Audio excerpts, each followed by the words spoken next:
On entend tout le temps la même chose dans le monde du trading. On entend ton problème, c'est tes émotions, ou tu dois apprendre à contrôler ta peur, ou sois plus discipliné, suis ton plan. Et tout ça, c'est bien évidemment très important, mais on a beau se le répéter, souvent ça change rien. Et aujourd'hui, je vais t'expliquer pourquoi. Parce que le problème, c'est probablement pas là où tu penses. Alors, ce que la majorité des traders se disent, c'est si j'arrive à contrôler mes émotions, mes résultats vont s'améliorer. Et ça, c'est logique en surface. Parce que par exemple, tu vois un trade partir sans toi, c'est sûr que tu ressens de la frustration. T'entres trop tôt parce que tu as peur de manquer un mouvement ou tu coupes une position gagnante trop vite parce que tu as peur de laisser tes gains sur la table ou au contraire, peut-être là, tu viens garder un trade perdant trop longtemps parce que tu refuses d'accepter que tu avais tort et d'accepter la perte. Et tout ça ressemble à un problème émotionnel. Alors toi, tu vas te dire que si tu devenais plus calme et plus discipliné, mais tu vas commencer à prendre des meilleures décisions et tu vas avoir des meilleurs résultats. Et oui, on s'entend, c'est certain que si tu commences à être plus calme, tu trades de manière un peu plus posée, oui, probablement que tu vas prendre des meilleures décisions. Mais c'est pas vraiment comme ça que ça fonctionne dans un marché réel. Puis l'exemple que j'aime partager souvent, c'est l'exemple du chirurgien. Alors, quand un chirurgien opère, quand il est à sa table d'opération, est-ce qu'il est nerveux? Il est probablement un peu, une certaine nervosité normale, mais est-ce qu'il est réellement nerveux, stressé? Probablement pas. Et c'est pas parce qu'il est vraiment bon pour contrôler ses émotions. C'est parce qu'il sait exactement qu'est-ce qu'il fait, pourquoi il le fait et à quel moment quelque chose ne va pas nécessairement comme prévu. Parce que quand tout est clair, c'est très rare qu'on est anxieux. Alors les émotions que tu ressens en trading, c'est pas ça vraiment le problème. C'est normal d'avoir ces émotions-là. Et la solution, c'est pas nécessairement d'aller contrôler directement les émotions. On doit voir ça plus comme un certain signal qu'il y a quelque chose d'autre qui ne fonctionne pas. Alors les émotions, on utilise ça, je me répète là, mais comme signal pour améliorer un autre aspect. Parce que chaque émotion que tu vis, quand tu prends un trade, mais t'envoie une information précise. Et si tu sais lire ça comme un certain signal, comme je viens juste de mentionner, ça peut devenir très très utile. Et je te partage quelques exemples concrets ici. Premier exemple, c'est la peur de rater un trade. Alors, qu'est-ce que ça te dit vraiment, cette peur-là? Ça te dit que tu n'as pas de critères clairs pour identifier les opportunités. Donc, quand tu en vois quand tu vois une opportunité qui ressemble à ce que tu cherches, tu sautes dedans. Et c'est parce que tu ne sais pas nécessairement si tu vas en voir une autre, parce que les critères ne sont pas clairs. Alors, n'importe quel mouvement semble être une bonne option, une bonne opportunité. Et ça, c'est pas juste de l'impulsivité, c'est aussi de l'incertitude. Parce que c'est pas clair ce que tu as besoin de voir pour prendre le trade. Alors là, tu ressens finalement cette peur-là ou cette anxiété-là et c'est dû à l'incertitude.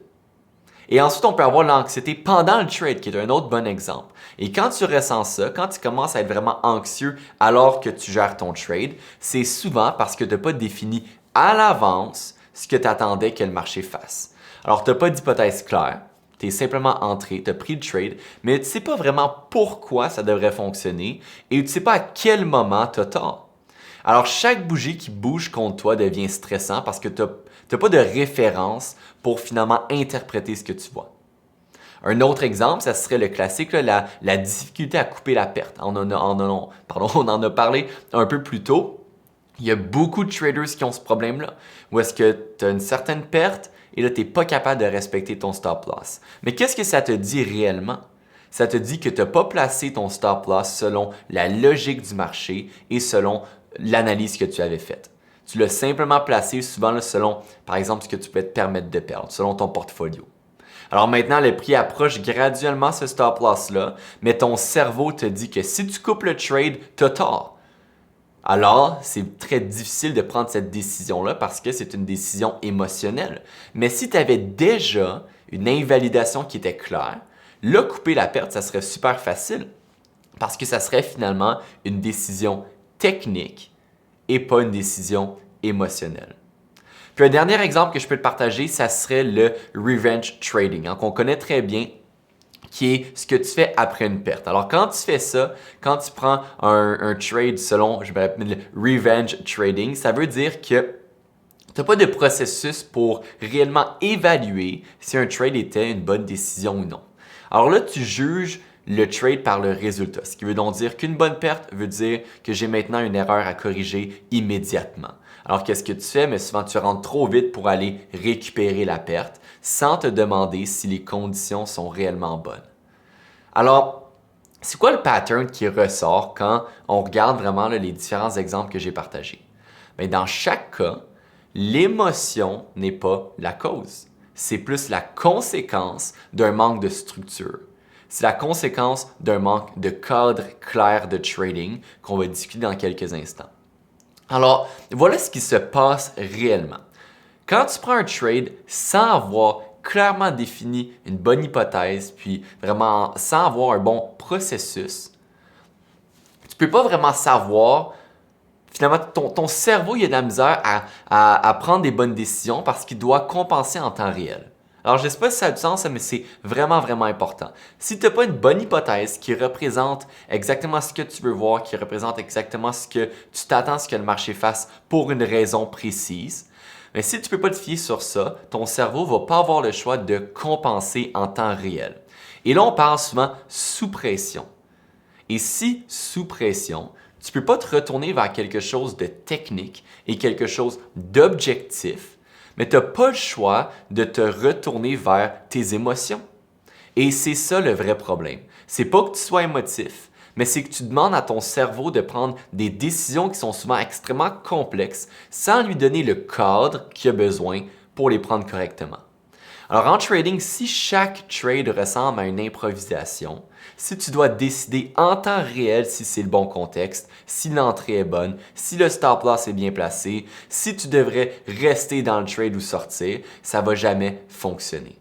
Et non pas parce que tu es faible mentalement ou parce que tu manques de discipline, mais c'est parce que personne ne peut prendre vraiment des bonnes décisions comme ça dans cet état-là. Alors la solution, c'est de ne plus avoir besoin de décider autant de choses finalement pendant le trade ou après même le trade dans certaines situations lorsqu'on parle vraiment d'accumulation de statistiques subjectives, mais là on va surtout se concentrer sur pendant et avant. Donc si on peut faire 95% du travail avant, ça va être beaucoup plus facile ensuite de prendre des bonnes décisions parce que la majorité des décisions à prendre pendant vont être basées sur un cadre, un vrai cadre de trading qui a été bâti sur un processus objectif. Alors, un trader qui a justement un bon cadre solide de trading va se poser les bonnes questions avant d'entrer, pas pendant. Alors, avant d'entrer dans un trade, il va se demander des questions comme quel est l'environnement de marché et est-ce que ça supporte mon idée? Il va se demander quelle est mon hypothèse? Et là, on ne veut pas juste « Ah, je pense que le prix va monter ». Non, on veut une hypothèse réelle qui veut dire « Qu'est-ce que j'attends exactement que le marché fasse? À partir d'où et pour quelle raison? » Ensuite, il va se demander où se trouve mon invalidation. Et là, on ne parle pas d'un stop loss en termes de dollars, on parle d'un stop loss qui représente le niveau exact qui prouve que mon idée était fausse, que l'idée finalement est invalidée. On a eu tort, alors on sort, et on ne sort pas sur une base émotive ou émotionnelle, on sort sur une base mécanique. Et ensuite, on va se demander est-ce que j'exécute ce plan-là exact ou est-ce que je m'adapte? Et si j'ai besoin de m'adapter, si par exemple les conditions changent pendant le trade, mais qu'est-ce qui justifie de rester ou de sortir? Alors on vient définir ces conditions-là avant même de prendre le trade. Avant même d'être dans la position, on sait qu'est-ce qui peut faire qu'on va devoir dévier de notre plan pour aller chercher ces conditions-là. Et là, on appelle ça des conditions obligatoires une fois qu'on est dans le trade. Et quand tu peux répondre à ces questions-là avant d'entrer, mais tes journées deviennent pas mal plus calmes parce que tes émotions sont pas mal plus faciles à contrôler. Et c'est pas parce que tu as appris à ne pas ressentir ces émotions-là, mais c'est parce que tu as beaucoup moins de décisions à prendre sous pression. Le plan est fait, tu exécutes. Et quand tu sais, ou quand un trade ne fonctionne pas, mais tu sais exactement pourquoi ça ne fonctionne pas. Alors maintenant, concrètement, Qu'est-ce que tu peux faire avec ça? Faut pas juste chercher à te calmer et à contrôler directement tes émotions. Tu dois commencer à chercher à mieux comprendre ce que tu fais. Alors, la prochaine fois que tu commences à ressentir peut-être là, de l'anxiété pendant un trade, demande-toi, est-ce que j'avais réellement une hypothèse claire avant d'entrer, avant de prendre le trade? Et si la réponse c'est non, tu as probablement trouvé le vrai problème à ce niveau-là.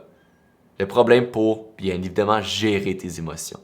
Et c'est rarement dans la tête, c'est pas mal plus souvent dans le processus. Et ça, en passant, c'est une bonne nouvelle.